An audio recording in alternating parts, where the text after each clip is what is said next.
ಸೂಳಿಕೆರೆ ಅಭಿವೃದ್ಧಿಗೆ ದಿಕ್ಕು ತೋರಿದ ಸಭೆ, ಗೊಂದಲಗಳಿಗೆ ಅಂತ್ಯ ಕಂಡು ನೀರಾವರಿ ನಿಗಮಕ್ಕೆ ಸೇರಿಸುವ ಭರವಸೆ. ದಾವಣಗೆರೆ ಜಿಲ್ಲೆಯ ಚನ್ನಗಿರಿ ತಾಲೂಕಿನ ಸೂಳಿಕೆರೆ ಅಂದರೆ ಶಾಂತಿಸಾಗರ ಏಷ್ಯಾದ ಎರಡನೇ ಅತಿದೊಡ್ಡ ಕೆರೆ ಎನ್ನಲಾದ ಸೂಳಿಕೆರೆಯ ಆಡಳಿತ ಹಾಗೂ ಹಕ್ಕು ಸ್ವಾಮ್ಯ ಸಂಬಂಧ ಗೊಂದಲಗಳಿಗೆ ತೆರೆ ಎಳೆಯುವ ದಿಶೆಯಲ್ಲಿ ಮಹತ್ವದ ಬೆಳವಣಿಗೆ ನಡೆದಿದೆ. ಚನ್ನಗಿರಿ ತಾಲೂಕಿನ ಸೂಳಿಕೆರೆ ಪ್ರವಾಸಿ ಮಂದಿರದಲ್ಲಿ ಬುಧವಾರ ತಾಲೂಕು ಆಡಳಿತದ ನೇತೃತ್ವದಲ್ಲಿ ನಡೆದ ಸಭೆಯಲ್ಲಿ ಸೂಳಿಕೆರೆಯನ್ನ ಕರ್ನಾಟಕ ನೀರಾವರಿ ನಿಗಮಕ್ಕೆ ಸೇರಿಸುವುದಕ್ಕೆ ಅಮೃತ ಮಹಲ್ ಕಾವಲು ಜಮೀನುಗಳ ಸ್ಥಿತಿಗತಿ ಸ್ಪಷ್ಟಪಡಿಸುವುದಕ್ಕೂ ಕ್ರಮ ಕೈಗೊಳ್ಳುವುದಾಗಿ ಜಿಲ್ಲಾಧಿಕಾರಿ ಜಿಎಸ್ ಗಂಗಾಧರ ಸ್ವಾಮಿ ಭರವಸೆಯನ್ನ ನೀಡಿದರು.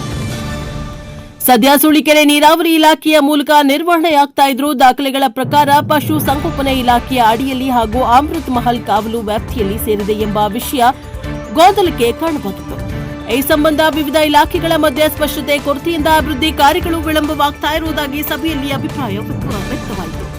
ರೈತರ ಪರ ಹೋರಾಟಗಾರ ತೇಜಸ್ವಿ ಪಟೇಲ್ ಮಾತನಾಡಿ, 1 ತಿಂಗಳೊಳಗಾಗಿ ಸೂಳಿಕೆರೆಯನ್ನ ನೀರಾವರಿ ನಿಗಮಕ್ಕೆ ಅಧಿಕೃತವಾಗಿ ವರ್ಗಾಯಿಸಬೇಕು, ಇಲ್ಲವಾದರೆ ಹೋರಾಟ ಅನಿವಾರ್ಯ ಎಂದು ಎಚ್ಚರಿಕೆಯನ್ನ ನೀಡಿದ್ರು. ಅಮೃತ ಮಹಲ್ ಕಾವಲು ವ್ಯಾಪ್ತಿಯಲ್ಲಿ ದಾಖಲೆ ಇದ್ರೂ ಪಶು ತಳಿ ಸಾಕಣೆ ಅಥವಾ ಅಭಿವೃದ್ಧಿಗೆ ಸಂಬಂಧಿಸಿದ ಯಾವುದೇ ದಾಖಲೆಗಳು ಇಲ್ಲವೆಂದು ಅವರು ಪ್ರಶ್ನಿಸಿದರು. ಸಂತೆಬೆನ್ನೂರು ಸಮೀಪದ ಶಿವಕುಳೇನೂರು, ದೊಡ್ಡಿರಿಕಟ್ಟೆ ಸೇರಿದಂತೆ ಸುತ್ತಮುತ್ತಲಿನ ಗ್ರಾಮಗಳ ರೈತರು 3 ತಲೆಮಾರಿನಿಂದ ಕೃಷಿ ನಡೆಸುತ್ತಾ ಇರುವುದನ್ನು ಉಲ್ಲೇಖಿಸಿ ಅಮೃತ ಮಹಲ್ ಕಾವಲು ಸಮಿತಿಯ ಹೆಸರಿನಲ್ಲಿ ಅನಗತ್ಯ ಗೊಂದಲ ಸೃಷ್ಟಿಸಿದೆ, ಭೂಮಿಯನ್ನ ಶಾಶ್ವತವಾಗಿ ರೈತರಿಗೆ ನೀಡಬೇಕು ಎಂದು ಆಗ್ರಹಿಸಿದ್ದರು. ಖಡ್ಗ ಸಂಘದ ಪ್ರತಿನಿಧಿಗಳು ಕಳೆದ 10 ವರ್ಷಗಳಿಂದ ಸೂಳಿಕೆರೆ ಉಳಿವಿಗಾಗಿ ಹೋರಾಟ ಮಾಡ್ತಾ ಇದ್ದು ಸ್ಮರಿಸಿ 2891 ಹೆಕ್ಟೇರ್ ವ್ಯಾಪ್ತಿಯ ಕೆರೆಯಲ್ಲಿ ಒತ್ತುವರಿ ತೆರವು ಕಾರ್ಯವನ್ನ ಸ್ಪಷ್ಟ ಮಾರ್ಗಸೂಚಿಗಳೊಂದಿಗೆ ಕೈಗೊಳ್ಳಬೇಕು ಎಂದು ಒತ್ತಾಯಿಸಿದರು. ಪಾಂಡೋಮಟ್ಟಿ ವಿರಕ್ತ ಮಠದ ಗುರುಬಸವ ಸ್ವಾಮೀಜಿ ಕೂಡ ಸೂಳಿಕೆರೆಯ ಸಂರಕ್ಷಣೆ ಹಾಗೂ ಗೊಂದಲ ನಿವಾರಣೆಗೆ ಸಮಗ್ರ ಕ್ರಮ ಅಗತ್ಯವಿದೆ ಎಂದು ಅಭಿಪ್ರಾಯಪಟ್ಟರು. ಜಿಲ್ಲಾಧಿಕಾರಿ ಗಂಗಾಧರ ಸ್ವಾಮಿ ಮಾತನಾಡಿ, ಸೂಳಿಕೆರೆ ಈ ಭಾಗದ ಜನರ ಜೀವನಾಡಿ, ಸಾರ್ವಜನಿಕರ ಸಹಕಾರದೊಂದಿಗೆ ಸಂರಕ್ಷಣೆ ಮತ್ತು ಅಭಿವೃದ್ಧಿಗೆ ಆದ್ಯತೆಯನ್ನ ನೀಡಲಾಗುವುದು. ಒತ್ತುವರಿ ತೆರವುಗೊಳಿಸಿ ಕಾರ್ಯ ಶೀಘ್ರ ಆರಂಭವಾಗಲಿದೆ. ಜೊತೆಗೆ ಸೂಳಿಕೆರೆಯನ್ನ ಕರ್ನಾಟಕ ನೀರಾವರಿ ನಿಗಮಕ್ಕೆ ಸೇರಿಸುವ ಪ್ರಕ್ರಿಯೆ ಕೈಗೊಳ್ಳಲಾಗುತ್ತದೆ ಎಂದು ತಿಳಿಸಿದರು. ಭದ್ರಾ ನಾಲೆ ಕೆಳಭಾಗದ ರೈತರಿಗೆ ಸಮರ್ಪಕವಾಗಿ ನೀರು ತಲುಪದ ಸಮಸ್ಯೆಯನ್ನ ಸಭೆಯಲ್ಲಿ ಚರ್ಚಿಸಲಾಯಿತು. ಮೇಲ್ಭಾಗದ ರೈತರು ಅನಾವಶ್ಯಕವಾಗಿ ಗೇಟ್ಗಳನ್ನು ಮುಚ್ಚಿಸುವ ಕ್ರಮ ಕೈಗೊಳ್ಳಬಾರದು ಎಂದು ಮನವಿಯನ್ನ ಮಾಡಿದರು. ಸಭೆಯಲ್ಲಿ ಚನ್ನಗಿರಿ ಹಿರೇಮಠದ ಶಿವಶಾಂತವೀರ ಸ್ವಾಮೀಜಿ, ಸಿಇಒ ಗಿತ್ತೆ ಮಾಧವ ವಿಠ್ಠಲ್ ರಾವ್, ತಹಶೀಲ್ದಾರ್ ಎನ್ಜಿ ನಾಗರಾಜ್, ಇಒ ಪ್ರಕಾಶ್, ನೀರಾವರಿ ಇಲಾಖೆಯ ಎಸ್ಸಿ ರವಿಚಂದ್ರ, ಎಡಬ್ಲ್ಇ ಚನ್ನಬಸಪ್ಪ ಸೇರಿದಂತೆ ವಿವಿಧ ಅಧಿಕಾರಿಗಳು ಹಾಗೂ ಸಂಘಟನೆಗಳ ಪ್ರತಿನಿಧಿಗಳು ಉಪಸ್ಥಿತರಿದ್ದರು. ಸೂಳಿಕೆರೆ ಅಭಿವೃದ್ಧಿಗೆ ಹೊಸ ಭರವಸೆ. ಸಭೆಯ ನಿರ್ಣಯಗಳು ಜಾರಿಗೆ ಬಂದರೆ ದೀರ್ಘಕಾಲದಿಂದ ಮುಂದುವರೆದಿದ್ದ ಆಡಳಿತಾತ್ಮಕ ಗೊಂದಲಗಳಿಗೆ ಅಂತ್ಯ ಕಂಡು ಸೂಳಿಕೆರೆಯ ಸಮಗ್ರ ಅಭಿವೃದ್ಧಿಗೆ ದಾರಿ ತೆರೆದುಕೊಳ್ಳಲಿದೆ ಎಂಬ ನಿರೀಕ್ಷೆ ವ್ಯಕ್ತವಾಗಿದೆ. ಬ್ಯೂರೋ ರಿಪೋರ್ಟ್, ದೇವರಾಜ್ ಕಿನ್ನಳ್ಳಿ, ಹಗಲು ಪ್ರಜಾಪ್ರಭ ಟಿವಿ, ದಾವಣಗೆರೆ.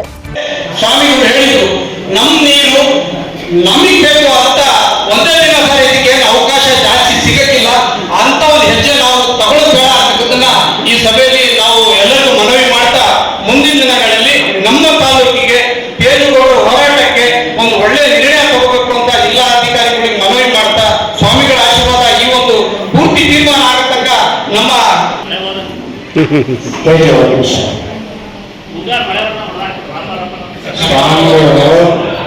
ಬಾಬು ಅವರೇ, ಹೆಸರು ಕಲೀಂ ಅವರೇ, ಕಲೀಂ ಸಾಬ್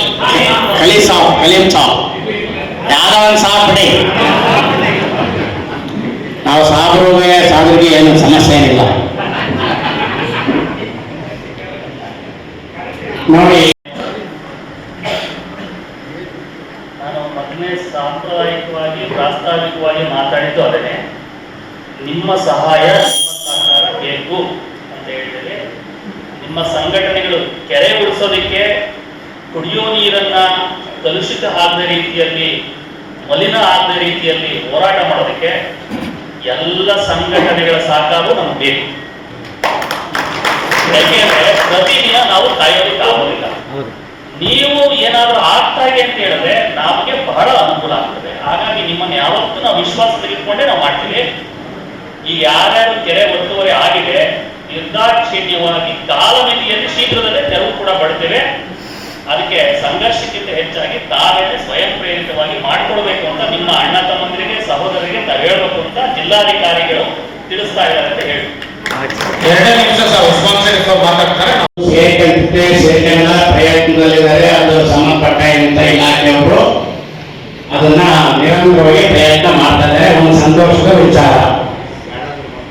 ಇರಬೇಕಾದಂತ ವಿಚಾರ. ಯಾಕೆಂದ್ರೆ 5-6 ಜನ DC-ಗಳ ಹತ್ರ ನಾವೆಲ್ಲ ಓಡಾಡಿ ಸಾಕಾಗಿತ್ತು. ಬಹುತೇಕ ನಮ್ಮ ಒತ್ತಡಕ್ಕೆ ಅವರೇ ಟ್ರಾನ್ಸ್ಫರ್ ಮಾಡಿಸಿದ್ರೆ ಗೊತ್ತಾಗಲಿಲ್ಲ. ಆದ್ರೆ ನಾವೇನು ಒತ್ತಾಯ ಮಾಡಲಿಲ್ಲ, ಆದ್ರೂ ಕೂಡ ವಿಷಯ ಕೊಟ್ಟಲ್ಲ. ಅದಕ್ಕೋಸ್ಕರವಾಗಿ ಎಲ್ಲರ ಪರವಾಗಿ ಅವರ ಧನ್ಯವಾದಗಳು. ಇನ್ನೊಂದು ವಿಚಾರ ಅಂತಂದ್ರೆ, ಈಗ ಎಷ್ಟು ಒತ್ತುವರಿ ಮಾಡ್ಕೊಂಡ್ರಲ್ಲ ಬಾಕಿ ಜಮೀನನ್ನ ಜಾಗವನ್ನ ಅದೆಲ್ಲವನ್ನೇ ಬಿಡಿಸಿ ಹೋಗೋಣ ನಾವು ಅಂತ ಶಪಥ ಕೊಟ್ಟಿದ್ದಾರೆ ಅವರೀಗ. ನೀವು ಯಾರಾದ್ರೂ ಒತ್ತುವರಿ ಮಾಡ್ಕೊಂಡ್ರೆ ಬಹುತೇಕ ಚಪ್ಪಾಳೆ ಬರೋಲ್ಲ ನೀವು.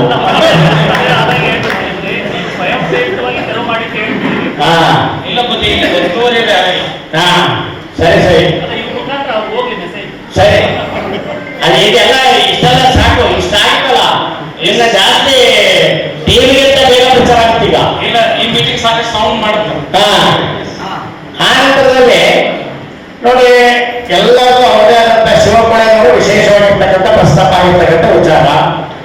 ಅವ್ರಿಗೆ ಯಾವುದೇ ಕಾರಣಕ್ಕೂ ಅನ್ಯಾಯ ಆಗಬಾರ್ದು. ಯಾಕೆ ಅಂತಂದ್ರೆ ರೈತರು ನಮ್ಮೆಲ್ಲರ ಜೀವನಾಡಿ. ನಾವು ಉಸಿರಾಡೋದು ರೈತರಿಂದಲೇ, ನಮ್ಮ DC-ಗಳು ಉಸಿರಾಡೋದು ರೈತರಿಂದಲೇ, ಸರ್ಕಾರ ಉಸಿರಾಡೋದು ರೈತರಿಂದಲೇ. ಬೇರೆ ಯಾವ ಕಾರಣ ಇದೆ? ರೈತರನ್ನೇ. ರೈತರು ಎಷ್ಟು ತ್ಯಾಗ ಇರುತ್ತೆ ಅಂತಂದ್ರೆ, ನಮಗೆಲ್ಲ ಊಟ ಕೊಡೋದು ರೈತನೆಯ. ನಾವೆಲ್ಲ ಸಪ್ತಾಹ ಕಲಿಯುತ್ತಿಲ್ಲ ರಾತ್ರಿ ಹೊತ್ತು. ನಾವೆಲ್ಲ ತೃಪ್ತಿಯಾಗಿ ಮಲಗಕ್ಕೆ, ದೇಶಕ್ಕೆ ಸೈನಿಕರನ್ನ ಕೊಡೋದು ರೈತನೆಯ. ನೋಡಿ, ಎಷ್ಟು ಗಮನಿಸಬೇಕಾದಂತ ಅಂಶ. ನಾನು ಊಟ ಕೊಡೋದು ರೈತನೆಯ, ದೇಶವನ್ನ ಕಾಯುವವನು ರೈತನೇ. ಹಾಗಾಗಿ ರೈತರಿಗೆ ನಾವು ಯಾರು ಕೂಡ ಅನ್ಯಾಯ ಮಾಡಬಾರ್ದು. ಇಲ್ಲೇ ನಾವೇನು ಹೋರಾಟ ಮಾಡ್ತಾ ಇದ್ದೀವಿ. ನಮ್ಮ ಪ್ರೇಜೆಂಟ್ ಅವರು ಏನು ಪಾದಯಾತ್ರೆ ಮಾಡಿದ್ರು, ಅದೆಲ್ಲವೂ ಗಮನಕ್ಕೆ ಬಂದಿರ್ತಕ್ಕಂಥ ವಿಚಾರ.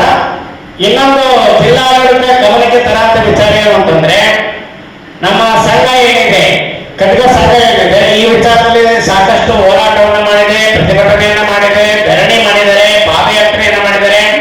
ಎಲ್ಲಾ ಸಂದರ್ಭದಲ್ಲೂ ನಮ್ಮ ಸಂಘವನ್ನ ಪರಿಗಣಿಸಬೇಕು ಅನ್ನೋದು ನಮ್ಮೆಲ್ಲರ ಒತ್ತಾಯ. ಹಾಗಾಗಿ ನಮ್ಮ ಈ ಒಂದು ಇನ್ನೊಂದು ವಿಶೇಷ ಏನು ಅಂತಂದ್ರೆ, ಸೂಳೆಗಿರಿ ಇಷ್ಟೊಂದು ಒತ್ತುವರಿ ಆಗಿದೆ ಅಂತ ಜನಗಳು ಗೊತ್ತಾಗಿದೆ ನಮ್ಮ ಹೋರಾಟದಿಂದ.